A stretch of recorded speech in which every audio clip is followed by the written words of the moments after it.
박인규의 Knowing Earth 두 번째 시간입니다. 이번에는 이제 전쟁 국가 미국이라는 주제로 말씀을 드리려고 하는데요. 지난 첫 번째 시간에는 제가 왜 이 미국을 알아야 되는가를 설명드리기 위해서 이 우크라이나 전쟁이 원래는 일어나서는 안 되는 전쟁이었는데 일어났고, 어쨌든 이 우크라이나 전쟁을 계기로 세계 정치 경제 질서에 굉장히 큰 변화가 올 수도 있다, 이런 말씀을 드렸습니다. 그리고 앞으로의 세계 정세를 좀 제대로 비판적으로 판단하기 위해서는 미국이라는 나라가 어땠는가, 역사적으로 어떤 궤적을 밟았는가를, 특히 미국의 좀 어두운 측면이랄까요, 부정적인 측면이랄까요, 이걸 알아야 된다라고 이제 말씀을 드렸고요. 오늘은 첫 번째로 전쟁 국가 미국에 대해서 말씀을 드릴 텐데, 사실 많은 사람들이 압니다. 미국은 세계 역사상 가장 전쟁을 많이 한 국가이고, 이미 한 10년 전부터 세계 여론조사에서도 세계 평화의 최대 위협인 국가가 어느 나라냐? 그러면 미국, 이런 답이 나옵니다. 약간 충격적일 수도 있겠지만요. 근데 거기 말씀을 드리기 전에, 미국이라는 나라가 총기에 의한 살인 사건이 무지하게 많잖아요.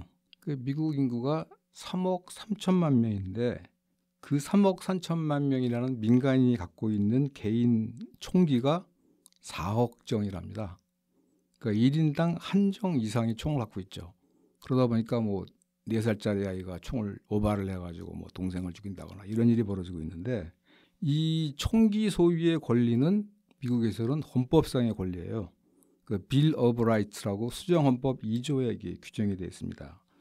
이것은 아마도 미국이라는 나라가 선주민, 그러니까 아메리카 인디안이 살던 나라에 들어와서 그 사람들을 쫓아내면서 이 국가를 건설하다 보니까 그 사람들과 선주민들과 어떤 화해나 협상을 해서 공존을 한 게 아니라 거의 절멸을 시켰죠.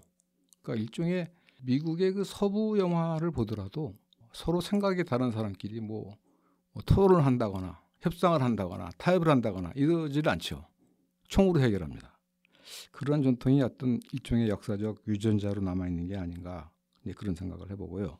우선 세계 역사상 전쟁을 가장 많이 한 국가라는 거에 대해서 지미 카터 대통령 있죠. 성공한 대통령으로는 기억되지 않지만 대단히 양심적인 대통령이었다라는 평가를 받는 분인데, 이분이 2019년도에 인터뷰를 하면서 뭐라고 그랬냐면, 미국은 세계 역사상 가장 호전적인 국가다. 건국 이후 242년이 지났는데 16년을 빼고는 계속 전쟁을 해왔다, 이렇게 얘기를 했습니다. 또 작년 9월 달에 미국의 터프스 대학 연구팀이 미국의 대외 군사개입에 관한 연구 결과를 발표했는데, 미국은 1776년 건국 이후에 대외 군사개입을 약 400차례를 해왔다. 그런데 그중에 절반 이상 216차례가 2차 대전 이후였다.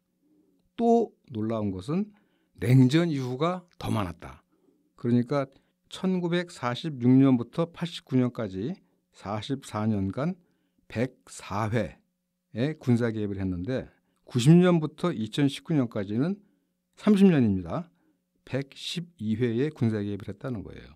그러니까 냉전기 동안에는 연평균 2.4회의 군사 개입을 했고, 냉전이 끝난 다음에는 3.7회의 군사 개입을 했다는 얘기입니다.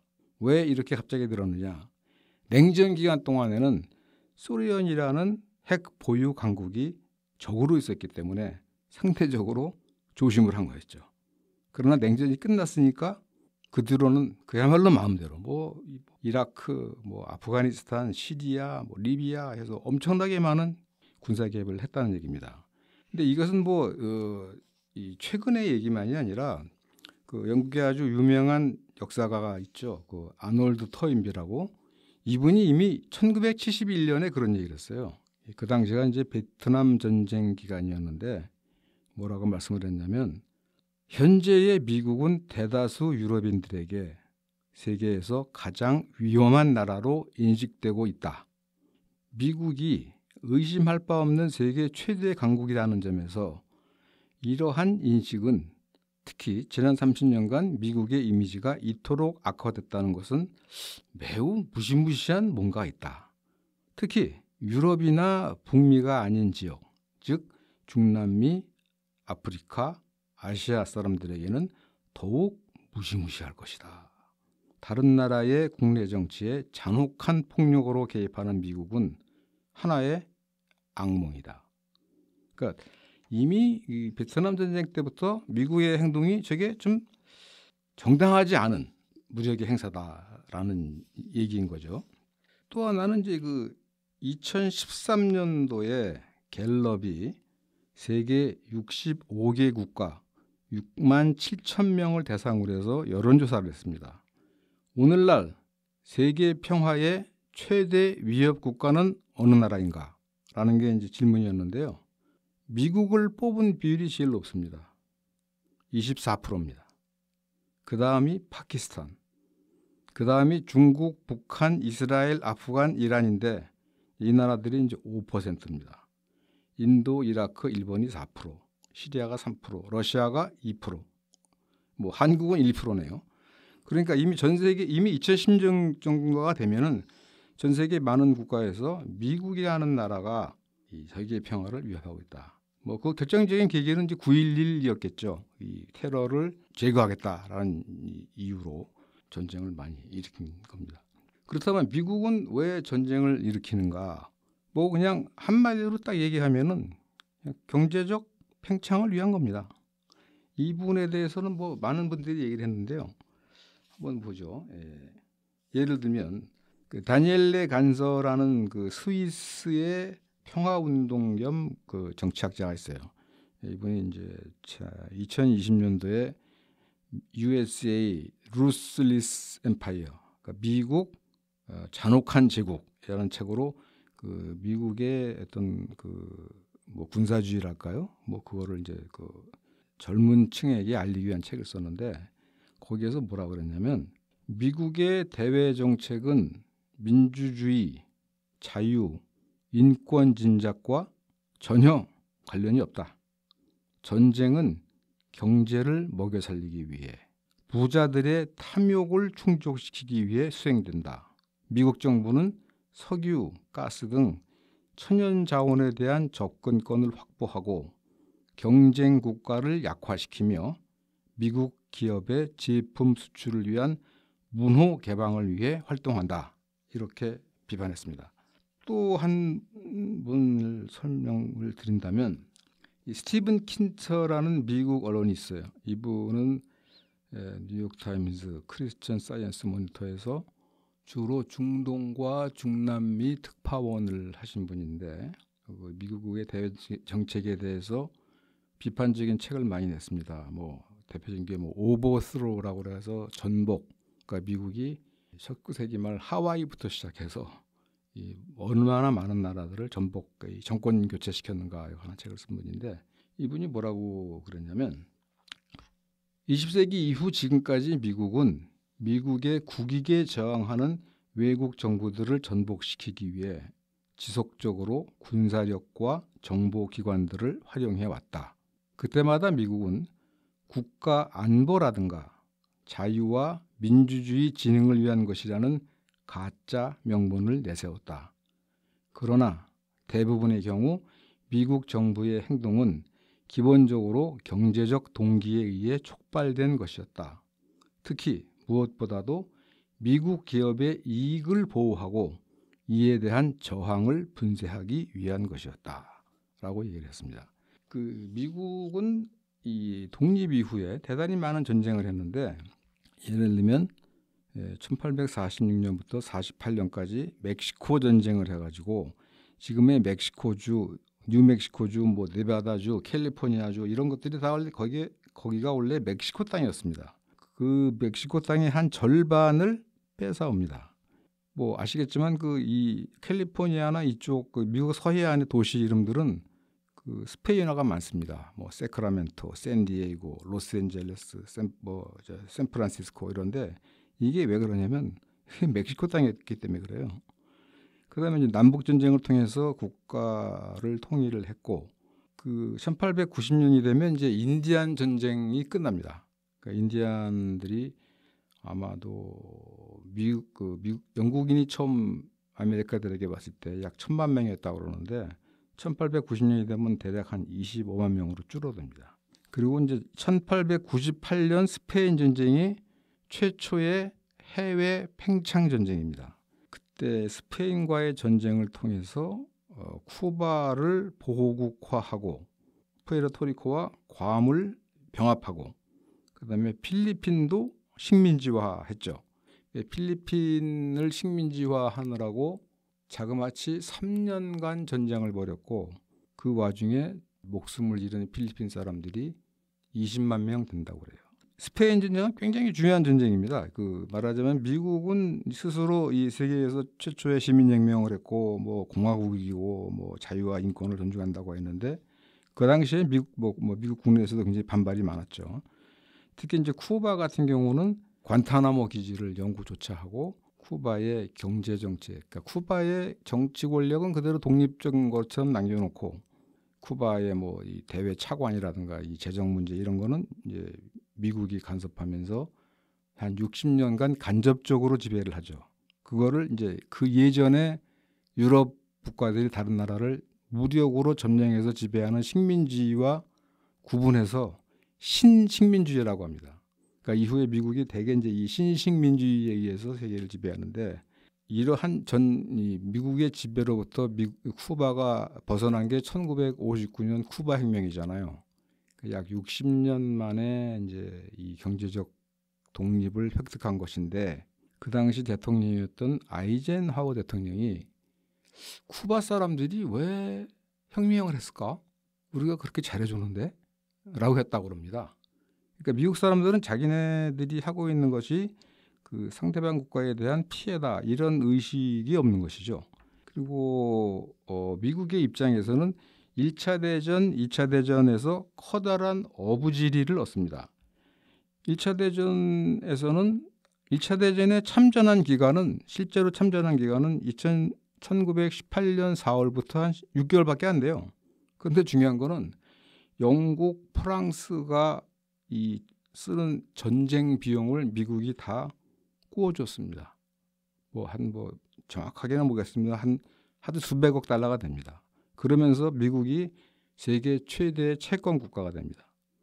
2차 대전도 마찬가지입니다. 2차 대전 동안 미국은 그때는 이 랜드 앤 리스라고 그래가지고 소련과 영국의 그 군사물자를 제공해 줬는데 2차 대전을 통해서 미국은 독일과 일본이라는 군국주의를 패퇴시켰고 더 중요한 것은 뉴딜로도 극복할 수 없었던 대공황을 극복을 했고 그러면서 패권 국가가 된 겁니다. 그러니까 말하자면 1차 대전, 2차 대전은 유럽을 그야말로 초토화시킨 그런 어마무시한 전쟁이었지만 미국 사람들은 사실은 자기 땅에서 전쟁을 안 했거든요. 그리고 오히려 전쟁 물자를 대주고 이러면서 이제 오히려 이 패권 국가가 된 것이죠. 그리고 한국 전쟁을 통해서 미국의 군사 능력 태세가 완전히 군사화되면서 이 세계 패권을 확보하게 됩니다. 베트남 전쟁부터 미국은 사실 계속 실패합니다. 베트남 전쟁은 사실은 해서는 안 되는 전쟁이었어요. 45년도에 베트남이 해방된 다음에 9년 동안 프랑스랑 전쟁을 해서 프랑스한테 이겼거든요. 1954년도에 제네바 이 평화협상에서 앞으로의 그 베트남 이 방안을 어떻게 결정했냐면 프랑스가 지배했던 남쪽과 호지명이 지배했던 북쪽이 2년 뒤에 총선을 통해서 통일 국가를 수립한다라고 합의를 했는데 미국이 이 약속을 일방적으로 파기합니다. 왜냐? 총선을 하게 되면 호지명이 80% 이상 득표해서 베트남 전체가 공산화될 것이다 라는 이유로 61년부터 75년까지 계속 전쟁을 했죠. 계속 그 이후로 계속 미국의 전쟁은 계속 사실 실패를 거듭한 겁니다. 계속 많은 전쟁을 했는데 중요한 것은 뭐냐면 베트남 전쟁 이후 미국의 전쟁이 미국이 선택한 거라는 거죠. 그러니까 미국이 어떻게 도저히 정당한 국익을 위해서 한 전쟁이 아니라 미국이 그냥 필요해서 전쟁을 만들어낸 거예요. 예를 들면 64년도에 통킹만 사건이라는 걸 통해서 미국이 65년부터 지상군을 파병하는데 그 통킹만 사건이라는 것이 조작이었습니다. 사실은. 그러니까 미국의 구축함이 북베트남 근처의 해상에 있었는데 북베트남이 공격을 했다라는 이유로 전쟁 결의를 얻어냈죠. 그다음에 9.11 사태 이후 2003년도에 이라크 침공은 이라크는 사실 9.11 사태랑 아무 관련이 없어요. 관련이 없는데 이라크가 대량 살상 무기를 개발하고 있다. 그다음에 9.11 사태를 일으킨 테러리스트와 연계가 있다라는 이유로 침공을 한 겁니다. 근데 그거는 다 관련이 없다는 게 드러났죠. 9.11 사태는 사실은 미국이 1979년부터 89년까지 비밀리에 진행한 아프간 전쟁 때 그 소련을 몰아내기 위해서 아랍의 이슬람 전사들을 무기를 대주고 훈련을 시켜서 전쟁을 하면서 만들어낸 겁니다. 이 아프간 전사들이 미국에 대해서 사우디 주둔 미군을 출소시켜라 해서 일으킨 겁니다. 그러니까 말하자면 9.11 사태도 미국 스스로가 만들어낸 것이고, 근데 후세인은 사실은 사담 후세인은 9.11 사태와 관련이 없지만 9.11 사태의 주범으로 지목을 해서 몰아낸 것이죠. 사담 후세인이나 카다피가 미국에 의해서 제거된 것은 이 사람들이 어떤 이른바 폭정, 민주주의를 시행하지 않았기 때문인 것이 아니라 후세인이나 리비아는 미국의 경제 지배로부터 독립하기 위해서, 말하자면 경제 자립을 추구했다가 당하게 된 것입니다. 그런데 미국은 사실은 9.11 사태를 통해서 이라크와 아프가니스탄을 침공해서 20년 동안 전쟁을 했잖아요. 최근에 그 브라운 대학에서 이 전쟁 비용을 연구하는 프로젝트가 있는데 거기에 따르면은 20년간 약 8조 달러의 전쟁 비용을 썼고 인명 희생은 약 450만 명에 달한다. 난민은 3,700만 명이다. 이런 통계가 나왔거든요. 그런데 미국이 9.11 사태 이후에 이라크와 아프간에 개입한 명분은 민주주의를 수립하겠다라고 했는데 민주주의가 수립이 안 됐죠. 거의 무전부 상태죠. 아직도. 실제 목표는 사실은 이라크의 석유 자원을 통제하겠다는 거였는데 그것도 안 됐죠. 재작년이죠. 재작년에 바이든 대통령이 아프간에서 철수하면서 이제는 전쟁을 안 하겠다. 미국의 중산층을 위한 대외 정책을 하겠다고 했는데 또 다시 전쟁을 일으켰어요. 그러니까 말하자면 그 미국 내에서 20년간 그러니까 9.11 사태에 대한 대응으로 20년간 이라크와 아프간에서 전쟁을 한 이유가 뭐냐? 그 피해는 어떻게 되는 거냐에 대한 그럼 진지한 자기 반성이 있었는가? 없었습니다. 그러니까 또 우크라이나 전쟁이 나도 미국 내에서는 반전운동 같은 게 안 일어납니다. 이게 사실 비극인 거죠. 물론 그렇게 미국은 이 베트남 전쟁 이후에 엄청난 돈을 써가면서 전쟁을 했기 때문에 그 미국 내의 민생은 굉장히 어려워졌습니다. 반면 전쟁을 통해서 이익을 보는 집단이 있죠. 이른바 군산복합체라고 하는 것. 이 사람들이 사실은 미국의 대외 정책을 장악한 겁니다. 특히 냉전 종식 이후에. 그러니까 그 9.11 이후의 전쟁에 대해서 진지한 자기 반성이나 자기 비판이나 이런 게 없었던 거예요. 계속되고 있는 거죠. 그렇다면 이 미국이 일으킨 지금도 계속되고 있는 이 전쟁은 도대체 미국 사회에 어떤 영향을 미쳤을까요? 베트남 전쟁 이후에 대부분의 전쟁, 거의 모든 전쟁이 사실상 이 명분이 없는 전쟁이다 보니까 일종의 비밀주의. 그러니까 베트남 전쟁, 이라크 전쟁, 또 걸프 전쟁까지도 사실은 거짓말로 전쟁을 일으킨 겁니다. 근데 거짓말이라는 걸 알면서도 그것이 말하자면 교정이 되지가 않고 있어요.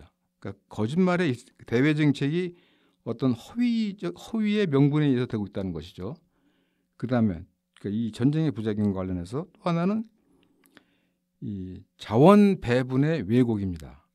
그러니까 이 1961년도에 아이젠하워 대통령이 이임을 하면서 유명한 군산 복합체 연설을 하면서 이 상비군과 상시적으로 이 무기를 생산하는 업체가 있다는 게 미국에서는 초유의 사태고, 이 사람들이 계속 영향력을 갖게 되면 미국의 민주주의와 민생은 상당한 위협이 될 것이다 라고 경고를 했는데, 그 경고가 미국 사회에 반영이 되지가 않은 겁니다. 계속 이 냉전이 끝났음에도 불구하고 계속 전쟁을 하면서 일어난 것은 뭐냐? 자원 배분의 왜곡이죠. 그러니까 미국 사람들의 민생과 복지를 위해서 쓰여야 될 이 소중한 예산이 해외 전쟁에 쓰이는 겁니다. 그거를 미국 사람들이 깨달은 게 2005년도에 허리케인 카트리나 사태 때인데, 그 허리케인이 나가지고 거기 이 루이지애나주의 댐인가 저수지가 무너졌어요. 근데 그게 100년 된 거래요. 근데 그거 안 고쳤어요. 왜? 전쟁하는데 돈을 쓰다 보니까. 그러다 보니까 미국 내에서는 아니 우리 클리블랜드, 피츠버그 같은 미국 도시가 다 그냥 황폐화되고 있는데 아프간이나 이슬람 뭐 이라크의 민주화를 위해 돈을 쓴다고? 말이 안 돼라고 했지만 계속 되고 있습니다. 이 시작이 사실은 어떻게 보면은 최근에 그 오펜하이머라고 원자탄을 만든 사람의 영화가 그 크리스토퍼 놀란 감독으로 이제 방영이 되고 있잖아요. 맨해튼 프로젝트라고 하죠.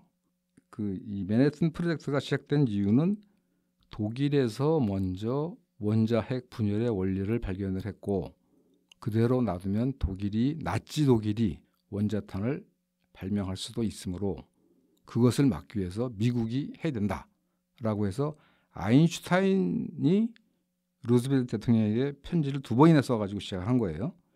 그 맨해튼 프로젝트를 만드는데 그 당시에 쓴 돈이 20억 달러라고 하는데, 이거는 미국 역사상 최대의 공공사업이라고 합니다. 그러니까 지금 돈들은 380억 달러고, 그 당시 그 원자탄 만드는데 동원된 인원이 13만 명이라고 하는데, 이 13만 명이 당시 미국 자동차 산업에 종사하는 인원과 맞먹는답니다. 어마무시한 돈이 들어간 거죠. 2차 대전을 하면서 독일이 원자탄 개발에 실패했다라는 걸 알면서도 결국 미국은 원자탄 개발을 강행을 했고, 히로시마와 나가사키에 원자탄을 터뜨렸고, 게다가 1949년도에 예상을 뒤엎고, 미국은 사실 소련이 한 10년 이상 이내에는 원자탄을 개발하지 못할 거라고 생각했는데 4년 만에 이제 핵실험에 성공하니까 원자탄보다 1000배나 강하다는 수소폭탄을 개발했고, 그 뒤에 10,000개 이상의 핵탄두를 만들었습니다. 그 통계에 따르면 지금까지 미국이 핵무기 제조에 쓴 돈이 약 12조 달러라고 합니다. 그러니까 이 돈들을, 그러니까 이 핵군비 경쟁이 왜 문제가 되냐면, 그 돈을 미국 국민을 위해서 또는 외국에 못 사는 나라들을 위해서 원조를 해줬다면 세계는 지금보다 훨씬 평화롭고 훨씬 번영됐을 거예요. 그러나 미국은 대기업을 비롯한 자본가들을 위해서 움직이는 나라이고, 그 사람들은 계속 세계를 지배하고 지배해야 된다는 것이 중요하다 보니까 이 핵무기를 비롯한 각종 첨단 무기를 계속 만들고 있는 거죠. 그러니까 자원 배분이 왜곡되면서 미국은 물론이고 전 세계가 쓸데없는데 돈을 쓰고 있는 거죠. 지금 세계의 연간 군사비가 한 2조 2천억 달러쯤 된다고 합니다. 우리나라 돈으로 치면 거의 아마 한 3천조 가까이 될 텐데요. 그중에 미국이 쓰는 돈이 약 40%. 그러니까 올해가 아마 8,800억 달러가 쓴다고 그러는데, 거기에는 이 핵무기 제조 비용과 정보기관 예산은 빠져 있습니다. 핵무기는 그 국방부가 아니라 에너지부에서 만들거든요. 그 핵무기하고 정보기관의 그 예산까지 합치면 아마도 못해도 1조 1천억 달러나 1조 2천억 달러가 될 거라고 추산을 해요. 그렇다면 전 세계에서 쓰고 있는 군사비의 절반을 미국이 쓰고 있다는 얘기죠. 엄청난 겁니다, 사실은. 그러니까 이 자원 배분의 이 왜곡이라고 되는 거죠. 더 중요한 것은 뭐냐면, 이 전쟁이 계속되면서 민주주의가 파괴된다는 겁니다. 뭐 루소가 그런 얘기를 했다는데 이 국가는 외부의 적과 싸우면서 내부의 반대파도 억누른다라고 얘기를 했는데 예를 들면 아까 말씀드린 1898년의 스페인 전쟁은 미국이 공화국에서 제국으로 바뀌는 결정적 계기였어요. 그래서 그 당시에는 그 마크 트웨인 같은 사람들이 반제국주의 연맹을 만들어 가지고 필리핀 병합에 결사 반대했습니다. 그 카네기 같은 사람이 굉장한 그 평화주의자여 가지고 그 당시에 미국이 필리핀을 무력으로 병합했다는 소리를 듣고 싶지 않아 가지고 스페인에게 2천만 달러, 그러니까 필리핀의 종주국이었던 스페인에게 2천만 달러의 배상금을 줬는데 카네기가 뭐라고 그랬냐면 내가 2천만 달러 줄 테니까 미국은 필리핀을 병합하지 마라. 공화국의 이상이 날아간다. 했는데 결국은 그 반제국주의 연맹에 동조하는 사람들이 많아가지고 그 당시 그 1898년 그러니까 이 스페인 전쟁 나고 한 2달 만에 상원에서 수십일 동안 아주 격렬한 토론이 벌어졌다고 합니다. 그런데 결국은 병합을 승인하는 게 3분의 2선인데 한 표 차로 가결했다고 그래요. 그러니까 1898년대까지만 해도 미국 내에서는 전쟁을 반대하는 세력이 나름대로 힘이 있었던 거죠. 1차 대전이 되면 이렇게 달라집니다. 1차 대전 때 미국이 뒤늦게 1917년 4월 달인가 참전을 결정했는데 한 100만 명을 모집하려고 그러는데 뭐 4주인가에 7만 명인가밖에 자원을 안 했대요. 그래서 어마어마한 선전선동 작업을 하면서 이 군사들을 모았는데 그러면서 만든 게 뭐냐면 저 악명 높은 방첩법입니다. 그러니까 간첩방지법, 영어로 에스피오나지 액트라고 하는데 이거는 간첩을 막기보다는 전쟁에 반대하는 세력. 그러니까 유진 뎁스라고 아주 유명한 그 사회주의자가 있었는데 이 사람은 뭐 노골적으로 전쟁 반대 연설을 많이 하고 그랬습니다. 사실 1차 대전은 미국이 참전할 이유가 없는 전쟁이에요.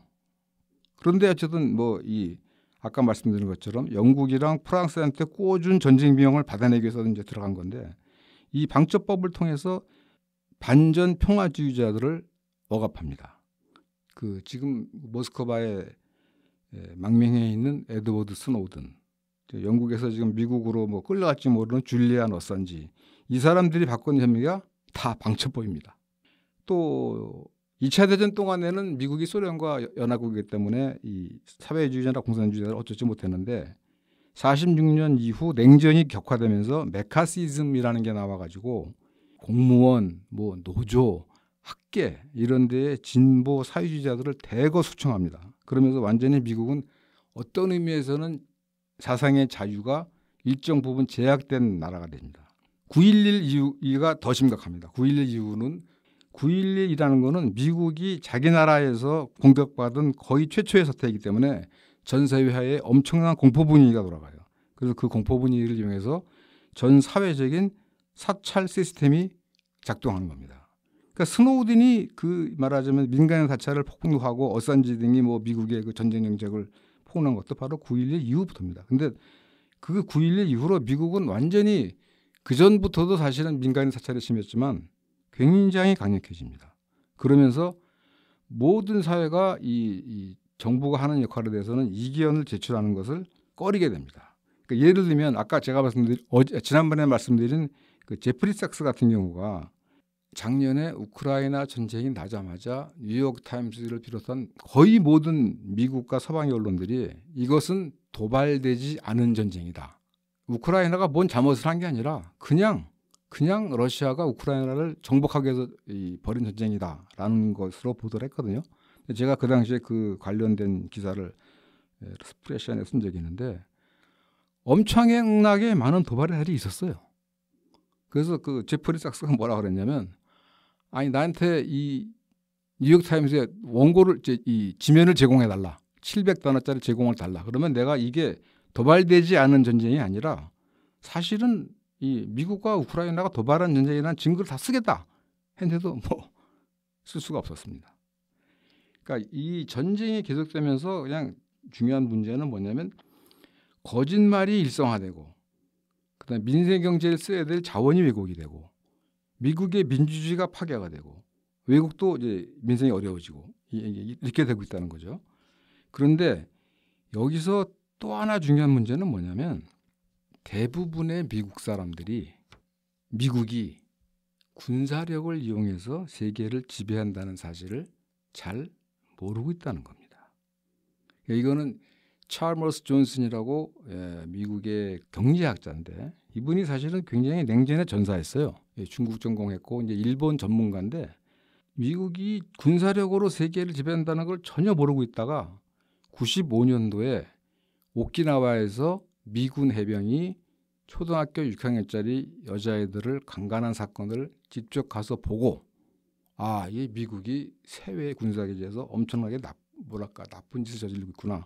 그래서 엄청난 연구를 해가지고 2000년도에 블로우백이라는 책을 씁니다. 이게 역풍이란 뜻인데요.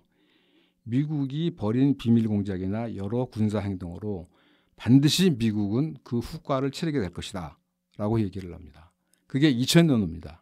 그 당시까지만 해도 이 찰머스 존슨의 예언이죠. 이 비웃음을 받았어요. 그런데 바로 다음 해에 9.11이 일어난 겁니다. 그러니까 이분은 이제 그 이후에는 그 미국이 공화국에서 제국으로 번질되면서 세계에 엄청난 폐해를 끼치고 있다 이런 얘기를 했는데 중요한 거는 미국이 군사력으로 지배하고 있다는 사실을 대부분의 미국인들이 모르고 있다는 겁니다. 미국에서는 전쟁이 일어나지 않고 있으니까 또 보도를 안 하고 있으니까 따라서 미국 사람들은 자기네들이 아직도 세계의 자유와 인권과 민주주의 위해서 일하고 있다고 생각을 해요. 서방 국민들도 마찬가지예요. 대한민국 사람들도 마찬가지예요. 그러니까 이런 부분에 대해서 우리가 한번 좀 비판적인 생각을 할 필요가 있다고 생각을 합니다. 오늘 얘기는 여기까지 하도록 하고요.